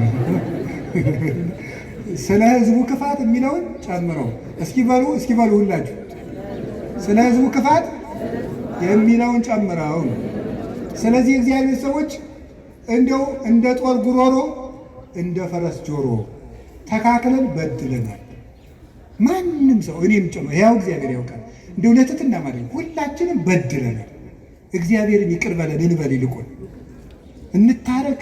ራሳችንን አሁን ከዛሬ ጀምራችሁ ንስሐ አባት የሌላችሁ ንስሐ አባት ያዙ። ፈልጋችሁ ከእግዚአብሔር ጋር እንታረቅ። ከዚያሳ ከወንድማችን ጋር እንታረቅ። የምታየውን ሰው ሳትወድ የማታየውን እግዚአብሔር የት አይተህ ትወደዋለህ ይላል ሲራክ ሲናገር። እግዚአብሔር የት ታውቀዋል? ከእግዚአብሔር ጋር እንታረቅ፣ ከወንድማችን ጋር እንታረቅ። ደግሞ ምን ይላሉ አባቶቻችን መልሰው ሲተረጉሙት ሰውን ከእግዚአብሔር ጋር እንዳይጣላ የሚያስታርቁ ብፁዓን ናቸው ይላሉ። ከእግዚአብሔር ጋር እንዳይጣላ የሚያስታርቁ ማለት ገንዘብ አጥቶ ሌባ ከሆነ በዚች ነግድና አትስረቅ ብለው ከእግዚአብሔር ጋር ያስታርቁታል። እያችሁ በንስሐ ብቻ እኮ አይደለም። አጥቶ ሌባ የሆነውን እንካ በዚች ስራ ከዚህ በኋላ ሌባ አትሉ ስትለው ከእግዚአብሔር ጋር ታስታርቀዋለህ። ልክ እንደ ንስሐ አባት ሆንከው እኮ ማለት ነው። ንስሐ አባትነትን አትተኩ። ከእግዚአብሔር ጋር የሚያስታርቅ ቄስም ብዙ ነው። ሰውን ከእግዚአብሔር ጋር የሚያስታርቅ ቄስ ብዙ ነው። ፈራጅ አትሉ፣ ቄስ አትጥሩ። እኔም አምላክን ቄስ አትጥሩ፣ ጥሩ አይደለም። እንዲሁ ቄስ አትጥሩ። አያሳዝኗችሁም? እንዲ እውነቴን ነው። 50 ዓመት 40 ዓመት መከራቸውን ጥረው ግረው ውሻ እየጮህባቸው ተምረው ሰዓታት ቁመው አድረው ማህሌት ቁመው አድረው መጥተው ከእናንተ እንደው አንድ ቀን እንጀራ በሉ ብላችሁ ታማላችሁ። ይኸው ቄሱ ሲጎርስ ይኸው እንትን ሲል በቲክቶክ እያወጣችሁ በፊት ምን ጉድ ናችሁ? እንዴ እውነቴን ነው ማምላክ። የሰው ገመና እያወጣችሁ የእናንተን ገመና የሚያወጣ ይጥልባችኋል። እንዴት የሚበላን ሰው ቀርጾ ሰው እንዲህ በፍጹም ነውር ነው። ከኦርቶዶክስ አይጠበቅም። ሲነፋ ያደረ ቄስ ቢበላስ ነውር አይደለም እንዴ? ነውር እኮ ነው። ሰው በሆድ ይፈረድበታል። ደሞስ የምትመጻደቁ ለምንድን ነው? እግዚአብሔር ለጅብ የሚሰጠውን እንጀራ ለቄስ መስጠት አቅቶት መሰላችሁ? ትጸድቁ እንደሆነ ብሎ ነው እንጂ አህያን አብልቶ የሚያሰድር አምላክ፣ እባብን የሚመግብ አምላክ ስቦ ውዱ ዘሳረረ ሁሉ ዓለም ባሕቲ ቃል ብለው የሚጮሁለትን ወፎቹን እንዴት ተዋቸዋል? ይሄ አለማወቅ ባይሆን የቄሱ አንዳንድ ችግር አለ። ከዚህ ያሉት አይደሉም እንጂ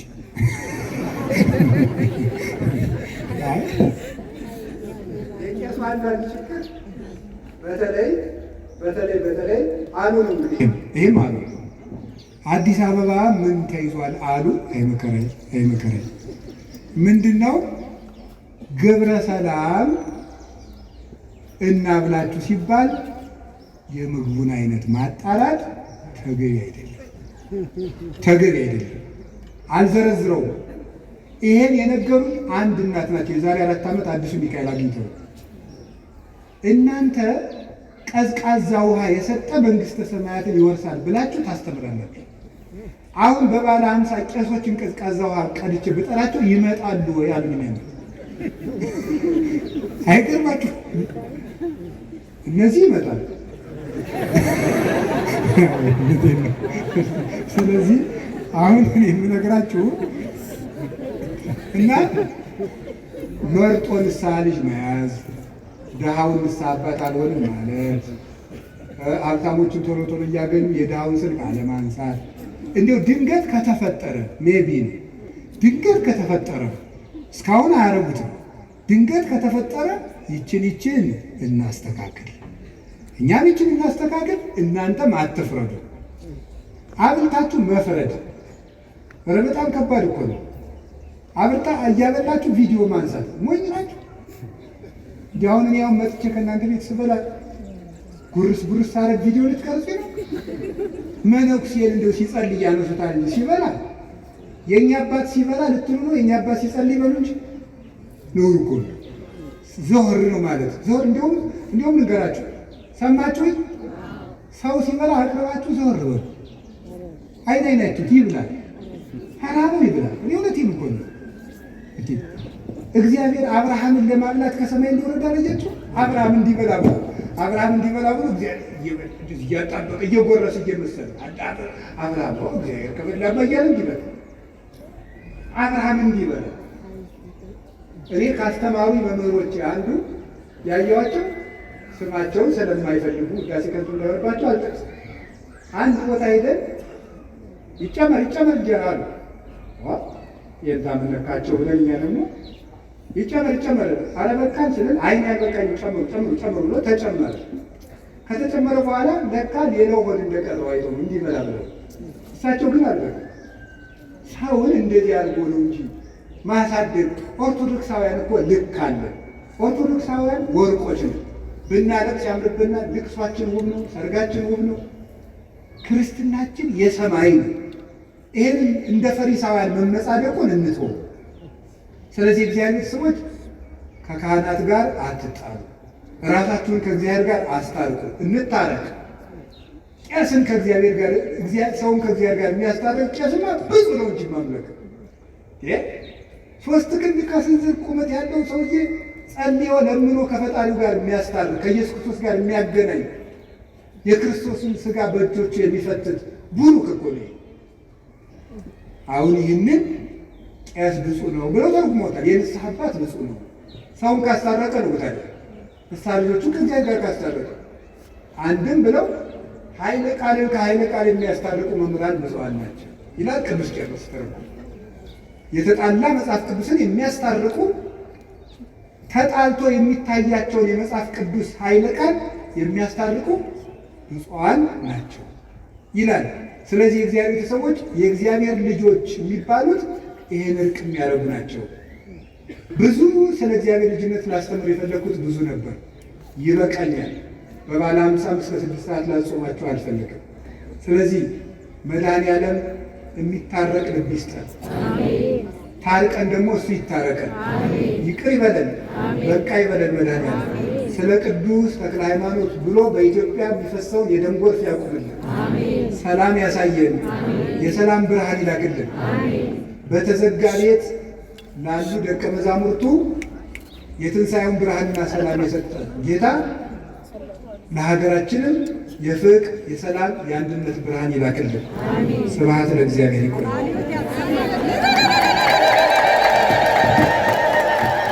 ጨምሩበት።